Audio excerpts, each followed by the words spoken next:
सरदार पटेल की एक नहीं मानी, हमेशा अपनी चलाते रहे मनमानी।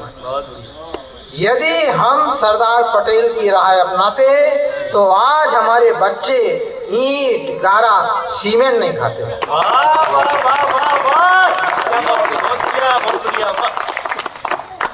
ये सब आपकी हमारी इच्छा के अनुरूप हुआ है, क्योंकि हम ऐसा ही सोच रहे थे पहले।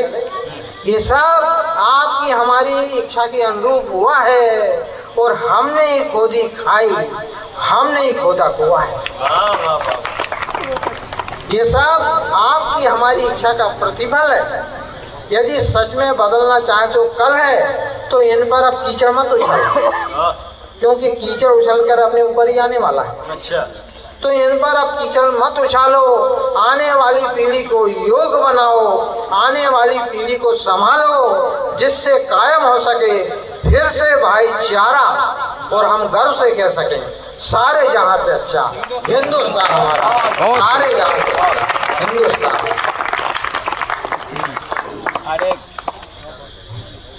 एक जैसे वन विभाग का ये कार्यक्रम है, तो एक वनों के ऊपर भी यानी एक रचना आपके सामने प्रस्तुत।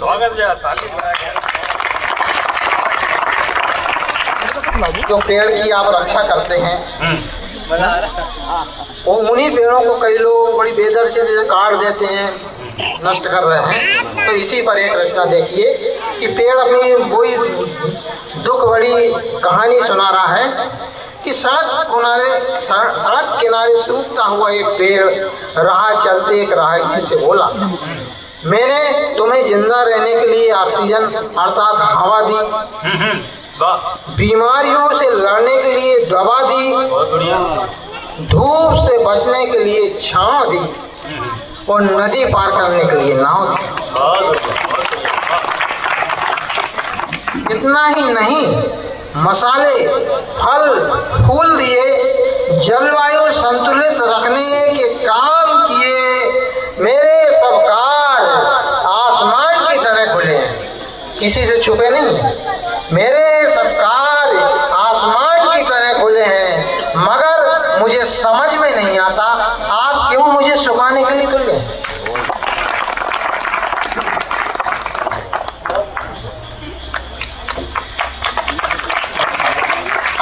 मुझे सुखाने के लिए तुले हैं। मैंने ऐसी कौन सी गलती कर दी जो आपने मेरी गर्दन पर कुल्हाड़ी धर दी।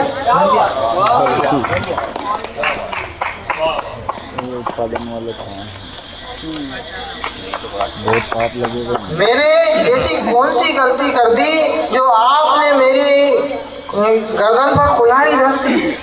मेरी शाखाओं पर पक्षियों ने घोंसले बनाए, अपने अपने घर बसाए। अब जब मैं बूढ़ा होने की कगार पर हूँ, आपने मुझे सुखाने के इंतजाम किए हैं और मेरी पीठ पर कई लोहे के कीले ठोंके, जिससे मैं आधा सूख चुका हूँ, पर अपने सिद्धांतों से नहीं झुका हूँ। मैं हरा था तब भी और सूखने के बाद भी लोगों के काम आता हूँ, यहाँ तक कि मरघट तक साथ निभाता हूँ। मेरी राख भी बहुत काम आती है, जो भोले शंभू को भाती है। मैं जीवन भर निस्वार्थ भाव से लोगों के लिए जीता हूँ, किसी का खून नहीं पीता हूँ। मगर कुछ लोग अपना काम साधने के लिए मेरी बलि चढ़ा रहे हैं, मेरे कंठ पर आरी अड़ा रहे हैं, फिर अंधाधुंध करने लगते हैं कटाई। मगर मेरी एक बात सुन लो मेरे भाई, मुझे जो पहुंचाकर ये जग सुख की दुनिया कैसे रचेगा। और मेरा बस एक निवेदन है, मुझे बचा लो, वरना ये जमाना नहीं बचेगा, वरना ये जमाना नहीं बचेगा, वरना ये जमाना